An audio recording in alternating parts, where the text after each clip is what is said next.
अस्सलाम वालेकुम, good morning. तो कैसे हैं आप सब? Hopefully you all are doing well. Welcome back to my channel, welcome back to another vlog. तो जो आज मैं फिर से हाजिर हूँ एक नए मज़ेदार से व्लॉग के साथ। और आज का व्लॉग मैंने बहुत मेहनत से बनाया है अपनी यूट्यूब फैमिली के लिए। तो इसलिए जिन्होंने मेरे चैनल को सब्सक्राइब नहीं किया, वज़ीबा तारिक ऑफिशियल को सब्सक्राइब कर दें, वीडियो को लाइक कर दें, शेयर कर दें और एक अच्छा सा कमेंट कर दें।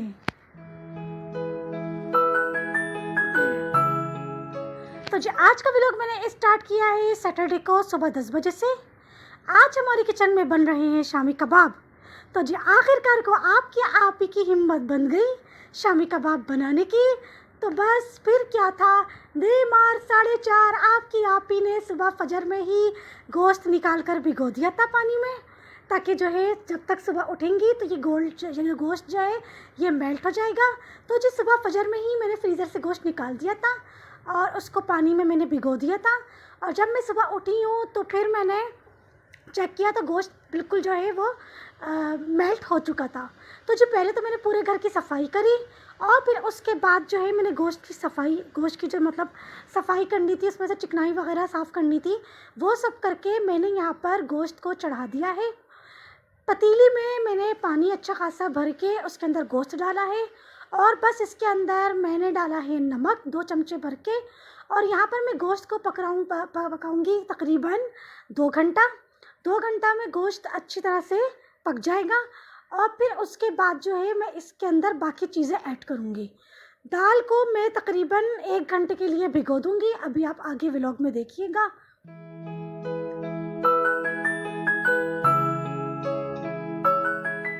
तो बस जी उन दिनों मेरी हिम्मत नहीं हो पा रही थी। मेरे हस्बैंड बार बार मुझे बोल रहे थे कि तुमने शामी कबाब भी बनाने हैं, लेकिन सुन सुन के पता नहीं क्यों मुझे इतनी बेजारियत हो रही थी, मेरा बिल्कुल दिल नहीं चाह रहा था।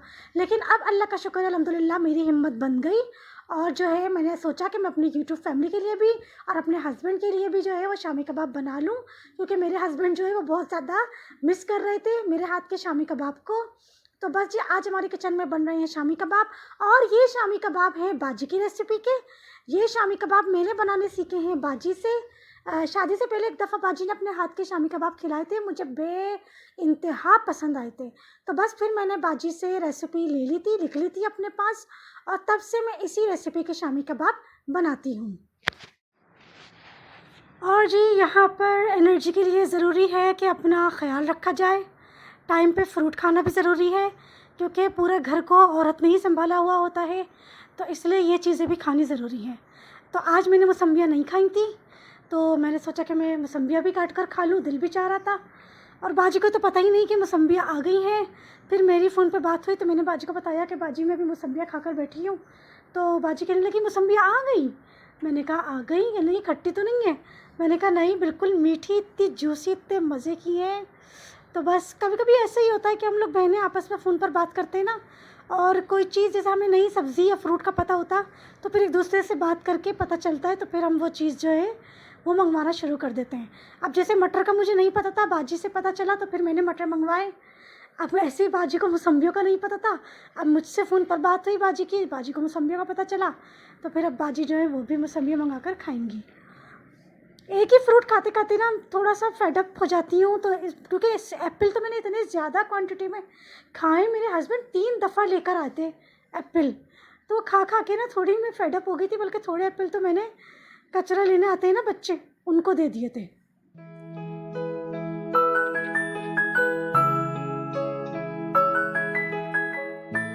तो बस अब मैंने अपने हस्बैंड से बोला था कि अब मज़ीद एप्पल नहीं लाइएगा, अब कोई दूसरा चेंज फ्रूट लेकर आएँ। फिर अब मैंने अपने हस्बैंड से ही पूछा था कि मौसम्बियाँ आ गई? तो कहने लगे हाँ आ गई। मैंने कहा देखें अगर अच्छी आ रही हैं तो फिर मौसम्बियाँ लेकर आएँ, मेरा मौसम्बियाँ खाने का दिल चाह रहा है। तो बस फिर हस्बैंड मौसम्बियाँ लेकर आ गए थे। और क्या होता है कि अगर मैं फ्रूट नहीं खा रही होती हूँ ना और मेरे हस्बैंड को नज़र आता है वैसे का वैसे रखा हुआ, तो फिर वो पूछते हैं कि तुम फ्रूट खा नहीं रही क्या? और बस यहाँ पे शाम में मैंने अपने हस्बैंड के लिए बनाई थी चाय, तो अपने लिए भी बनाई थी। और फिर शाम में चाय के साथ खाने के लिए मैंने मंगवाई ही पीनट पिग बिस्किट है, क्योंकि मुझे बहुत मज़े के लगते हैं पीनट पिग बिस्किट चाय के साथ खाने में। और वैसे चलते फिरते खाने में मैंने अपने लिए चोकोलाटो बिस्किट मंगवाए, क्योंकि वो भी मुझे बहुत मज़े के लगते हैं। और क्योंकि बिन हाशिम में कुरकुरे नहीं मिलते, तो इसलिए मेरे हस्बैंड वहाँ से कुरकुरे नहीं लेकर आए थे।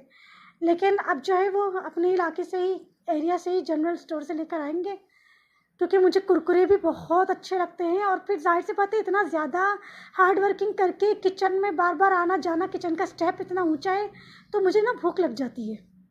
तो इसलिए कल रात को भी मुझे जो है, आज रात को, सॉरी सैटरडे को रात को 12 बजे मुझे भूख लग गई। तो जी जितनी देर में गोश्त हमारा पक के गल जाएगा, उतनी ही देर के लिए मुझे दाल को, चने की दाल को भिगो के रखना है। चने की दाल को वैसे तो मैं 1 घंटे के लिए भिगोऊंगी। तो बस यहाँ पर मैंने 1 किलो गोश्त में ली है 1.5 पाव चने की दाल, क्योंकि मेरे शामी कबाबों में गोश्त ज़्यादा होता है और चने की दाल कम होती है। मेरे हस्बैंड को गोश्त ज़्यादा पसंद है और चने की दाल कम, तो इसलिए भी मेरे कबाब जो है ना वो और सबसे थोड़े डिफरेंट बनते हैं, क्योंकि इसमें गोश्त ज़्यादा और दाल मैं कम लेती हूँ।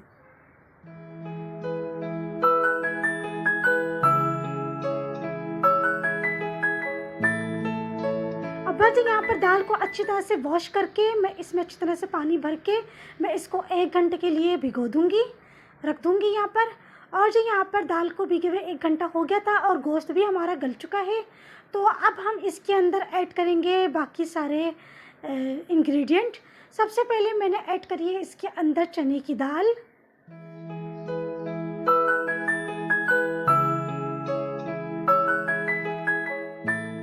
अब फिर उसके बाद मैं इसमें ऐड कर रही हूँ कटा हुआ लहसुन अदरक, लाल साबुत मिर्चें, ज़ीरा, सौंफ, काली मिर्चें, लौंगे, बड़ी इलायची, दालचीनी, तेज़पत्ता, ये सारे मसाले इसके अंदर इंग्रेडिएंट डालकर और मैं इसको अच्छी तरीके से उबाल दूंगी। हाई फ्लेम पर पकाऊंगी ताकि इसके अंदर अच्छी तरह से उबाल आ जाए।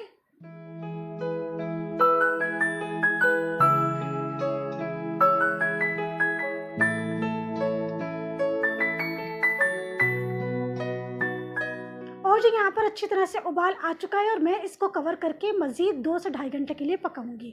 अच्छा, ज़रूरी नहीं है कि मज़ीद 2 से ढाई घंटे के लिए पकाया जाए, चने की दाल गल जाए ना, और क्योंकि ऐसा होता है कभी कभी बाज़ात के नीचे से लगने लगता है ये पतीली में ना, तो आप चूल्हा बंद कर दें, ज़रूरी नहीं है। तो बस मैंने भी चने की दाल जब गल गई थी और थोड़ा सा नीचे से लगने लगा था पतीली में, तो मैंने इसका चूल्हा बंद कर दिया था।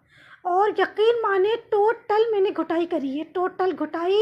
ये मैंने आपको यहाँ पे घुटाई का बहुत छोटा सा क्लिप मैंने दिखाया है, लेकिन मैंने पता नहीं कितनी देर तक, कितने घंटों तक मैंने इसकी सिर्फ और सिर्फ घुटाई करी है। मैं चॉपर में बिल्कुल भी नहीं पीसती हूँ, मैं सिर्फ घुटाई करती हूँ। और बहुत अच्छी तरह से घुटाई करने के बाद मैंने इसमें चॉप हुई हुई प्याज, चॉप हुई हुई हरी मिर्चें और चॉप हुआ हुआ हरा धनिया, पुदीना ऐड किया है।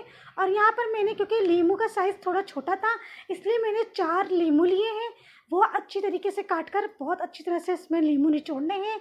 अच्छा, मैं अंडा नहीं डालती हूँ क्योंकि मेरे कबाब काफ़ी दिन तक फ्रीज़र में रखे रहते हैं, तो अंडा डालकर इतने दिन तक फ्रीज़र में कबाबों को नहीं रखना चाहिए, तो इसलिए मैं अंडा नहीं डालती हूँ।